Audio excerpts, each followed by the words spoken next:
Welcome into the Autzen Audibles Podcast. Matt Preem, Eric Scope, Jared back on the show today, Tuesday afternoon edition of the podcast. We've been able to talk with Dan Lanning. We've been able to watch Oregon's early parts of practice. We were able to get some information on injuries from an Oregon perspective, as well as Eric went back and watched the Deion Sanders press conference from Tuesday morning to get information from there. So a lot to get you up to speed on around this weekend's football game between the Ducks and the Buffaloes. Number 10, Oregon, number 19, Colorado. First time that these two teams have been ranked in the same game since January 1st, 2002, the Fiesta Bowl, when Oregon was 2, Colorado was 3. Let's first start, guys, with is this personal comments? Is there going to be any trash talk through the media? And it feels like no. On Monday, Dan was asked about his comments back on August 4th, I believe, about Colorado's impending departure from what was at one time viewed as the Pac-10, Pac-9 at that point. And he said, by asking another question, like what have they accomplished since their arrival on the Pac-12? He was asked about those comments, if he regretted it, seeing how it fueled Colorado from other coaches making comments about the Buffs, whether it was Jay Norvell this past week from Colorado State or Matt Rule from Nebraska.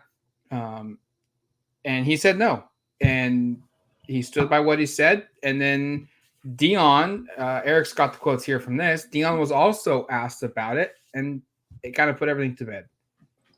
Yeah, I apologize. There's now 2 leaf blowers, a lawnmower, a lot of yard work being done outside of my location. So I apologize for any poor audio quality here, or if I don't hear you guys, because I can barely hear myself right now. But there was an interesting back and forth here. And I think the irony of the whole Dan Oregon Media Day, which was July 31st, is that he was defending the Pac-9, which about a week later no longer existed. So the comments he made, which again were intended to kind of protect the brand, the conference, like that was pretty short-lived, and comments he probably doesn't make 1 week later. But this has been brought up over and over. You've seen on social media. We predicted this would happen. We knew this would happen.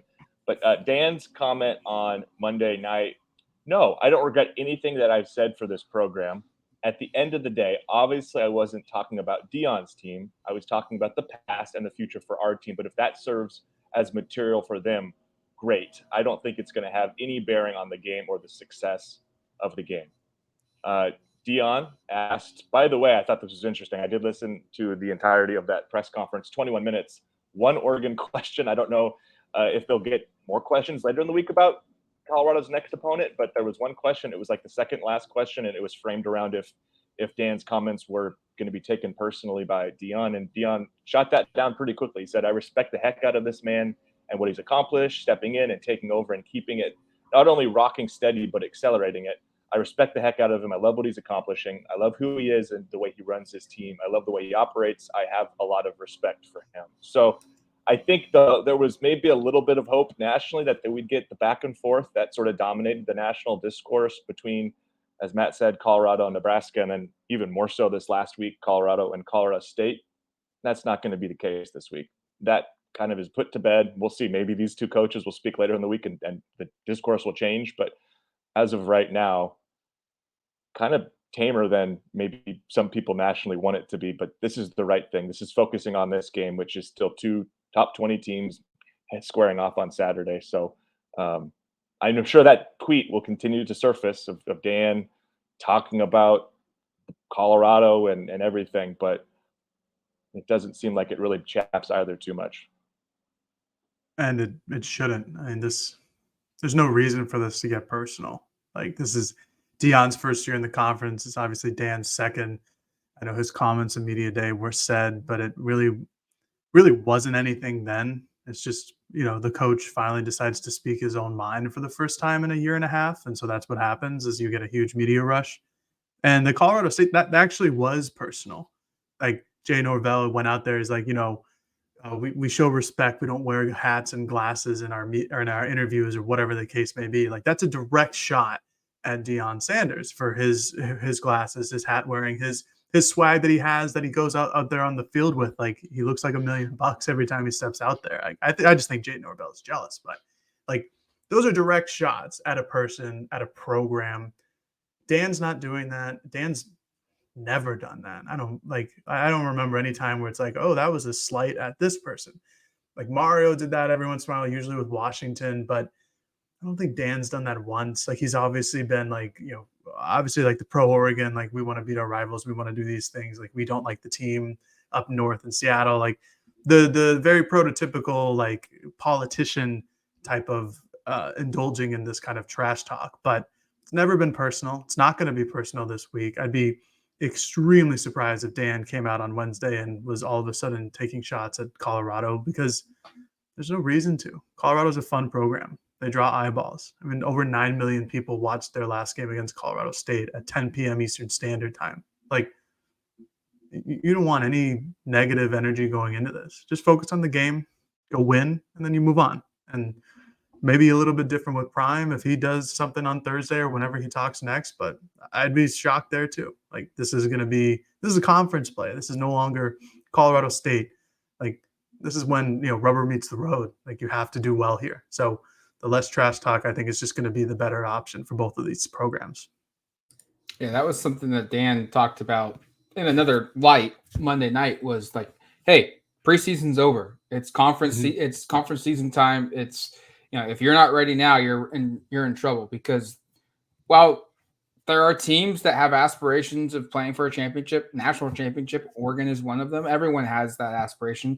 Some are realistic and some aren't. And, for Oregon, it is. And they had to go 3-0 in non-conference play to continue that expectation. But for everybody, everyone has a chance to win a league championship. And these games matter way more than the non-con, and you have to be ready to go.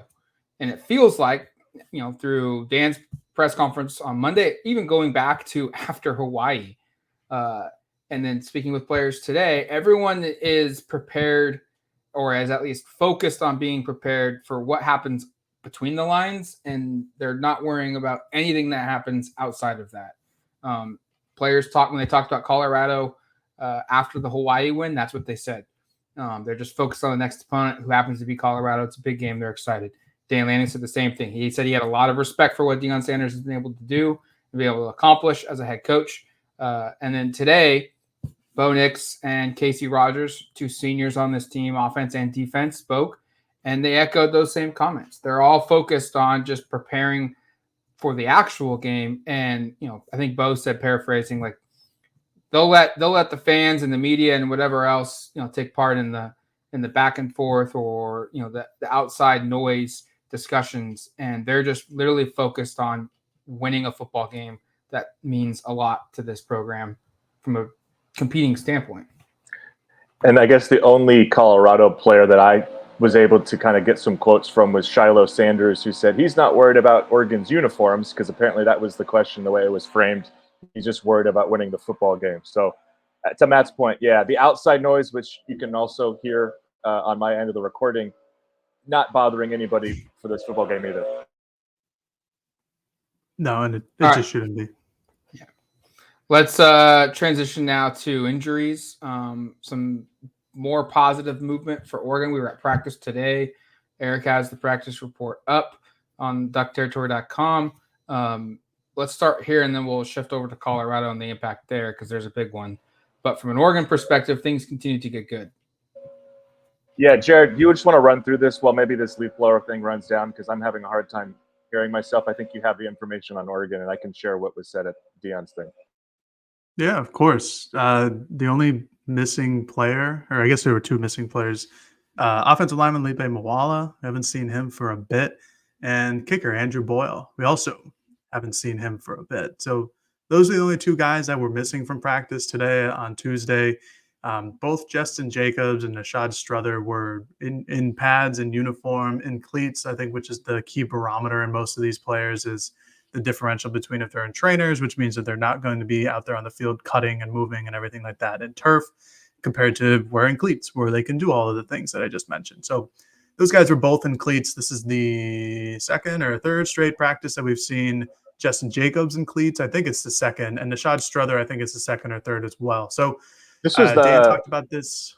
This was the first for this was the first for Nishad that I had seen, which I thought was notable. That is notable.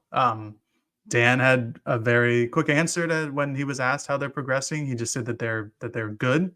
I don't know if that's in terms of how they're progressing or how they're feeling or whatever, but they're good. Just as simple as that. That was a nice sight to see. I don't know if they'll be active for Saturday's game. I think I'd be pretty surprised by it unless they've been practicing behind closed doors at like 100% for the last week or two. Because to throw them out there in a game like this is going to be a really tall task to ask of them, especially for Strother, who's an offensive lineman who you need some gel there on the offensive line, and who knows, maybe he'll be a second or a first team guy. We'll find out eventually. And then for Jacobs, kind of the same idea. It's like this is his first year in this defense. Bassa and company have been doing just fine. So I'd be surprised if they go into this Colorado week even playing. Hopefully they suit up, because that'll be the first time we see either of these guys in an Oregon uniform. Other names, Chris Hudson was out there. I'm sure people care about that. He's been out there for a while. We've been reporting on it for a while, but people either don't listen or don't read. He was out there. He was returning kicks. Nothing really else from a personnel standpoint from what I remember. Everybody else was in there and in cleats. Eric, do you have anything? Because I think that covers it. Oh, the only thing I wanted to say is that it looked like both Justin and Nishad for non-contact were taking part in the drills, but then when they moved into some contact stuff, that mod bracket drill, Justin was off to the side and Nishad didn't take part in the other drill on the other side, which was light contact just between the offensive linemen. So sort of gives you maybe a sense of where they're at. And I will be curious to see, Jared kind of pointed it out, like when they are cleared for competition, how quickly they're kind of integrated into the offense and the defense, because those are two players going into the season we thought would start. I don't know if I would count on either doing that for a bit, and maybe you try to get them a little run if they're available this weekend or against Stanford. So coming out of the bye week before they play Washington, you can maybe get them more involved. But certainly things seem to be headed in the right direction. And for the Colorado perspective, the big name, Travis Hunter, is out. He took a late cheap shot hit against Colorado State. A lacerated liver, I believe, was a diagnosis. I think the first person to say that like publicly was Skip Bayless. So that was a funny thing that I saw on Twitter the other day. He's out. I don't think that Deion gave a clarification of how long he's out for. What I saw was 3 weeks. Could be more, could be less. Regardless, though, he's going to be out against Oregon, which is a shame because that was going to be a great matchup between he and Troy Franklin. Deion just said that Travis is doing great. He's at home. He's doing schoolwork, playing video games, and being Travis. We saw Travis Hunter yesterday on the Bleacher Report live stream talk about his injury and say that he's doing better and was discharged from the hospital after the Saturday night game against Colorado State. So it's good on their front that he's progressing and he's getting healthier. Bad on this week's front that he won't be playing against Oregon. Deion said that the cornerback battle or position will be kind of by committee, which is an interesting note considering that Oregon's pass offense is pretty darn good. Without Hunter, it's certainly a huge hit for Colorado's defense. The other guy, Alton McCaskill, I believe is how you pronounce it, the transfer running back from Houston. As a freshman in Houston, he had over 1,000 yards total offense. I think like 970-something, 950-something on the ground, a couple hundred through the air. He's working off a torn ACL that he suffered last season. Deion said that his yellow jersey, which is like the red jersey for Oregon, has been taken off. He's been in full contact for this week. So we'll see if he'll be able to go. Him and Edwards are going to be the two running backs there if he is able to go. We'll just have to see if he's a full go come Saturday. But that would be, for Colorado, a very welcomed addition into their backfield. Kamani McLean. Go ahead. Yeah, go ahead. Oh, that was where I was going. So go ahead, Matt. Yeah, Kamani McLean, the guy that I think I brought up on Monday, number one player in the country at cornerback from the previous recruiting class, 5-star freshman, hasn't played. And Deion said he isn't ready yet and that it's up to him he's the reason why he's not ready yet. So didn't really dive much into there, but he shouldn't be expected to play.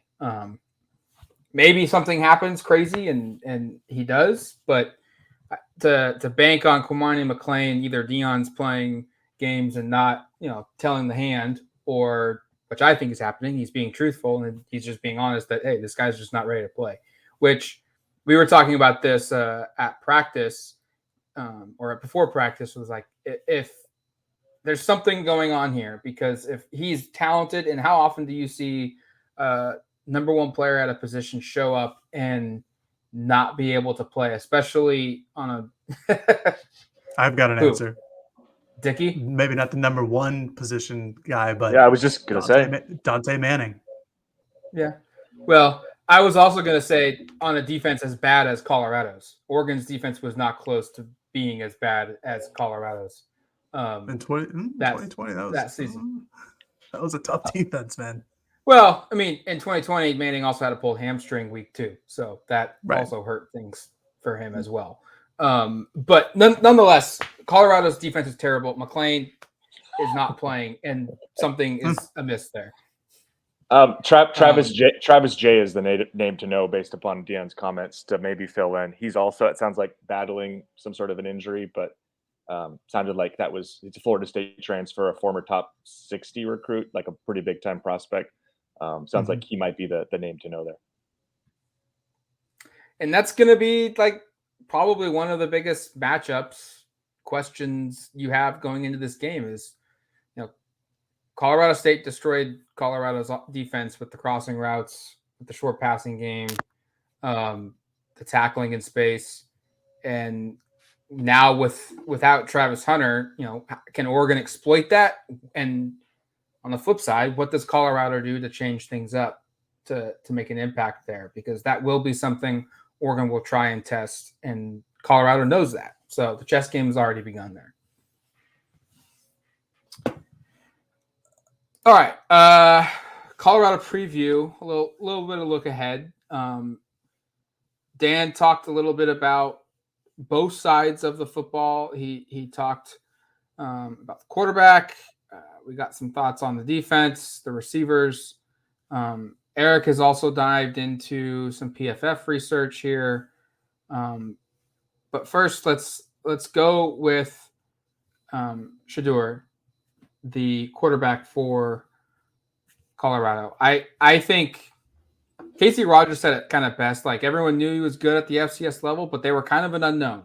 And through 3 weeks now at the FBS level, he has looked absolutely tremendous.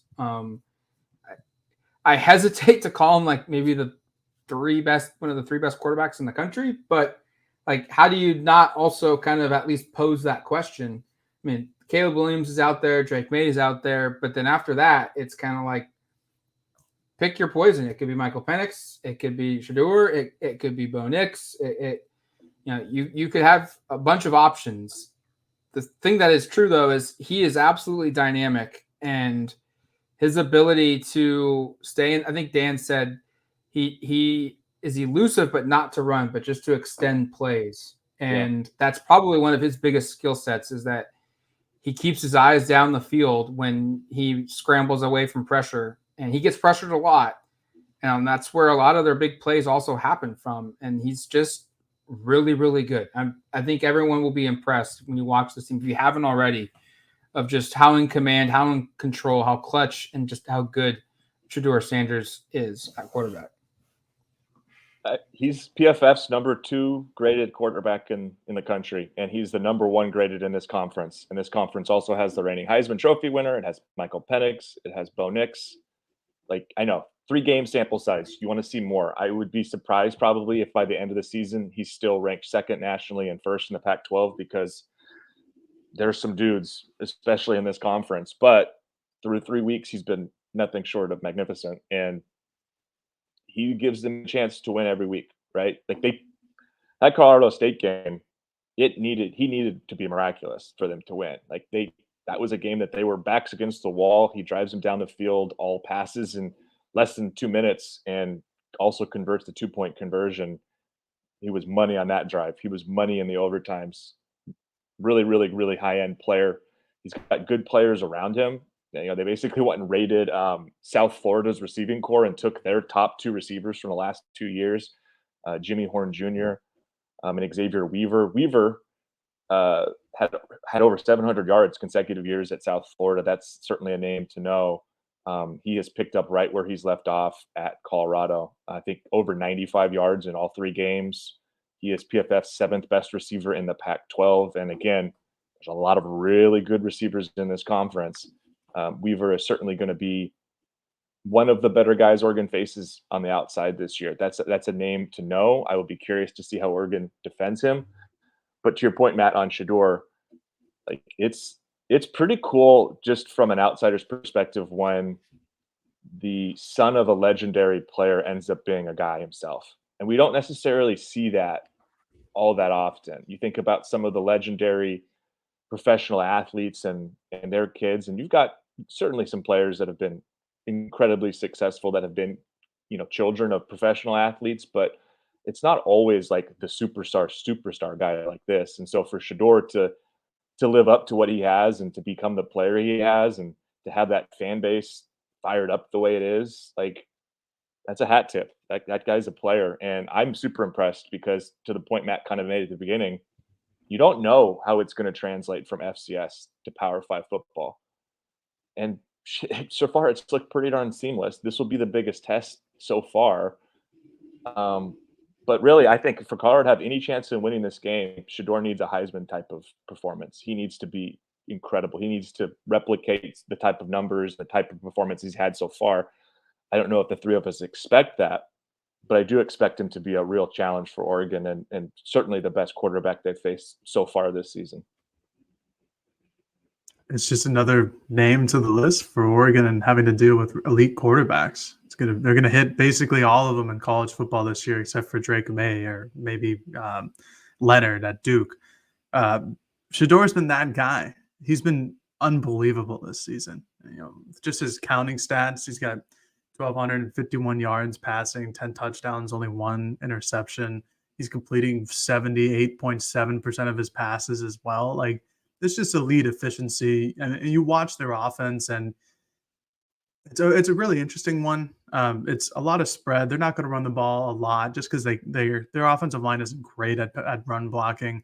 It happens to the best of us. It happens with a rebuilding team like that, but it just doesn't matter. You watch that 98-yard drive from Shedeur and Colorado against Colorado State. Like his, I think it was like a 2nd or 3rd down, that bullet down the sideline. That was a hell of a pass. And he fits that in the window. He goes through his progressions. He rolls out of the pocket, and he finds a guy basically across his body down the left sideline that goes all the way down for a touchdown. Like, that was an unbelievable throw and an unbelievable moment where the game's on the line. If he doesn't make that throw, Colorado loses, and then this game loses all of its luster as well. He's going to be sensational. I'm very interested to see how Oregon defends him because no one has defended him well this year. Nebraska did for like a quarter. TCU never did. He just put up stats after stats after stats and made all of these games in favor of Colorado, because without him, I don't know where this team is. And you can look at Shedeur and how he was going to translate from the FCS level as Colorado as a whole. It's like, well, we don't really know what we're going to get from this team. And then you see him do well, and all of a sudden you see Colorado do well. His ceiling is great. I mean, he's gone from unranked on Mel Kiper Jr.'s draft board to like a top 10 guy overall. And you just see why every single week on tape. So I'm really excited to watch him play. I'm really excited to see how Oregon kind of defends him and Weaver and all their other guys as well on the outside. They ran a lot of press man coverage against Hawaii. Maybe they do something similar if they feel like they have the personnel against Colorado. Maybe they just showed that last week to just drop into zone and switch off between it. Who knows? It's just going to be fun. And watching Shedeur, like the quarterbacks that we, us 3, and all the Oregon fans get to watch, if they can appreciate it, what a year. All right, good gracious sakes alive. And then we haven't even mentioned, to Jared's point, they don't try to run the ball too much, but we haven't mentioned Dylan Edwards, their freshman running back, who Dan said may be the fastest player on the football field at all times. If he steps on the field, he's probably going to be the fastest guy. Oregon tried to recruit him coming out of high school. He grew up in the state of Kansas, flipped very late, and he's a passing threat for Colorado. I mean, he has 136 yards rushing and 1 touchdown, but he has more receiving yards, 160 on just 14 catches and 3 touchdowns. All 3 came against TCU, I believe, if I'm right. I know he scored 3 against TCU. I think they were all catches though. But another guy that you just have to be an account for because of his speed and his playmaking ability. And yeah, maybe he's not going to be a huge threat to run the ball, but it's the same thing we talked about with Bucky Irving out of the backfield and those little dump off things. You just make one guy miss and Bucky's going to get a first down. And he's got that same capability of if he makes 1 or 2 guys miss, he could be gone for a really long game because of his speed. And then the other player on offense that I wanted to mention is our left tackle. He's 6'10". Dan has not been asked about this 6'10" person, unlike the 6'10" person for Texas Tech. Gerard Lichtenheim. He kind of was. He kind of was because Gerard was the guy that said that the defensive line for Oregon wasn't very good last year, and he was right. He was asked about Gerard being 6'10". He was asked about not 6'10", but he was just asked about him specifically of like, did you take this personally from what he said last year? And he said no, not really. They're not going to get into that. And in case he was asked about it too today, and he said no. And Gerard was one of the very few carryovers from last year's not good Colorado team. He's PFF's number 3 ranked offensive tackle in the conference right now. So he's played very, very well. Colorado does not run the ball effectively. We talked about that. Their pass protection has been, I think, pretty decent at times. They've also had games where it's not been great. But he certainly hasn't been the problem. Just kind of doing a look at the PFF grades for the offensive line. Both tackles look to be fine. Savion Washington is not quite as good, but it's the guards, Bailey and Beebe, who are both 61 or worse on PFF, which is, if you don't know for context, that's not good. That's quite bad. So I just wanted to throw that out on offense. And I also wanted to kind of circle back. Like if McCaskill plays, I'll be really curious to see what his involvement in the offense is. I mean, Edwards has been, as Matt said, proven already to be really viable in the pass game. Maybe they find a little bit more on the ground if because Edwards is like what, 5'9", 190 pounds. He's not a big running back. Yep. McCaskill's got a little bit more McCaskill's size. way bigger. Yeah, he's got a little more size, a little more pop to him. So maybe they find a little bit more on the ground if he's available. But I also don't know how much you expect in his first game back from a torn ACL. Like I don't think you expect him to carry it 15 times. So no, I wouldn't either. But I think Colorado's offense ticks off of Shedeur and his arm. Like it's just such a weapon that while they don't run the ball that much, it's kind of like why they haven't really needed to. Like maybe to get a couple first downs or maybe get some yards on like a 2nd and long or something. But they're going to ride and die with Shedeur. And again, Oregon's pass defense has been improved at least through the first 3 weeks of the season. This is again, we've been saying this like every single week now. But here's another test. Here's the big test. Here's the big test until we hit Washington, and then that's the big test. And then USC down the line. So, but starts on Saturday. Again. Okay, Eric. I'm curious for what you've learned about this defense and what PFS has told, because the eye test says they're not very good. The positive is they have the 2nd best player in the conference on defense, and it's not Travis Hunter, according to PFF. That would be Trevor Woods, who's one of their starting safeties. The secondary, based upon PFF, has been like kind of good, but the rest of it's been not good. And here's just the team grades from PFF on defense: 10th overall, 8th in tackling, 11th rush defense, 5th on pass rush, and I think that bears out. They have gotten home a little bit, and then 9th in coverage. So it's not a very good defense. Matt called it terrible. It probably isn't wrong, being honest. Like they haven't looked good. Oregon's offense, I think, should have success in this game.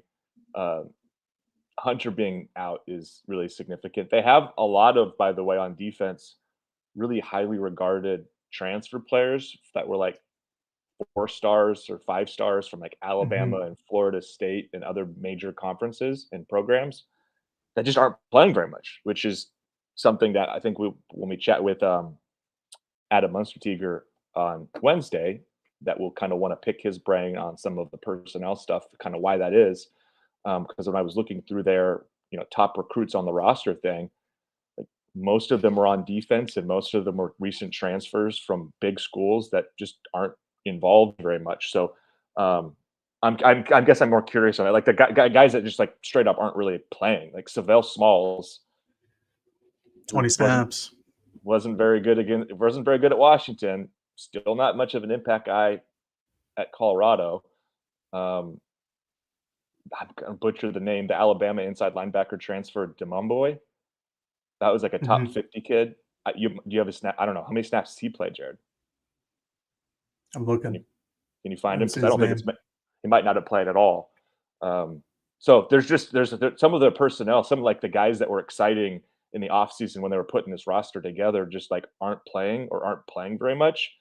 And in fact, their leading tackler is a returning inside linebacker who played pretty minimally last year, and that's Ham the second. So defensive stuff is Oh, really yeah. interesting. They're not quite. It just isn't looking like what I thought it would look like. Yeah, Marvin Ham the second. I couldn't remember the first name. He's their leading tackler, but yeah, it's an interesting defense from that regard, just from a personnel perspective. And again, I would like to curious to see what Adam has to say about some of this stuff. It's an interesting defense. Dan was asked by James Crepio, the Oregonian, like how similar is this type of defense like compared to your defense or Tosh's defense? Because and Dan replied said that they're cut from the same cloth, and it's Charles Kelly, the guy, or not played. He coached at Alabama. It's a very similar defensive scheme to Dan and what he does. And I wonder if it's kind of that like first year new car smell where Oregon's defense did not do great last season, as we all Yeah, have talked about. And now that they have the personnel, like they have kind of figured things out. Again, we'll see at the end of the year if they really did or really didn't. But for the most part, they're playing faster. They understand the defense and it's working out better. I wonder if it's just kind of like similar to Colorado, where in the transfer portal, Deion did not have a lot of time, kind of similar to what Dan did. He grabbed all the talent he could, which is usually a good idea. And some of it worked, some of it didn't work. And now he'll have a better understanding and they'll come back next year and be better. Granted, none of that matters because next year doesn't matter for Oregon and Colorado because they're not going to play each other. This year, however, secondary has been good. Like Matt, you've been asking questions this week about that they've had 10 interceptions and it leads the country and they're kind of a ball hawk team and they're a havoc team as Dan described them. That's going to be, they're going to play that. They're going to try to trick you into throwing the ball and say, hey, look, here's an open guy over here. But really, we're just kind of lurking and we're going to jump the route. For Bo Nix, he obviously can't put the ball in jeopardy. He's done that really honestly just once this season against Texas Tech where it was almost an interception and then it turned into an incompletion. Those are the plays that Colorado is going to live off of. Colorado State had 3 or 4 turnovers in their game. Obviously, they had 18 or 17 penalties, which is a crazy amount of penalties. But if you eliminate half those penalties and half those turnovers, especially the Shedeur Sanders pick 6, like that's a game Colorado State wins. So yep. Their defense is looking to have you make mistakes. And with Oregon's offensive line against this defensive line, I would imagine Colorado tries to get really exotic in their blitz packages because that worked from Texas Tech. Texas Tech got a couple pressures and they got a sack on Nix because they had exotic blitz packages, which is kind of what Tim DeRuyter was known for before he came to Oregon and now after he left Oregon. Yeah, like that. It's going to be. If I were Kelly, I would try to go in that exotic blitz package just to make things a little bit harder for Oregon's offensive line because maybe they haven't seen some of these things. But on the flip side, it's a very, very, very similar defense to what Oregon runs.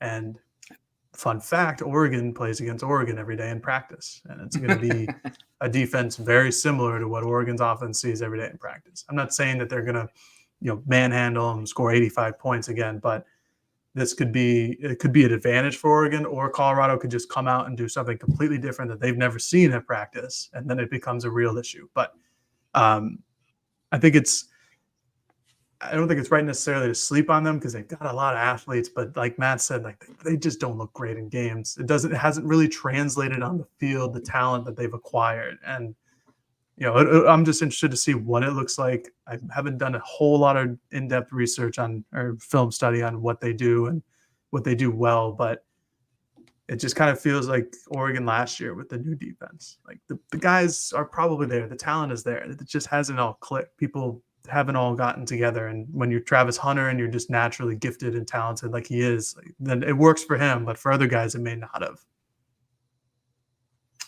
This game feels like one where Jared's right. Like Colorado's going to get super exotic. We're probably going to see some funky things. We're going to see a lot of simulated pressure because that's the way when you don't have the players to dominate physically, you've got to put them in schematically in positions to confuse your opponent. And this just feels like that game where we could see some crazy stuff defensively or some weird looks or some weird blitzes, just to get Oregon off time, off schedule just by a little bit and make a mistake.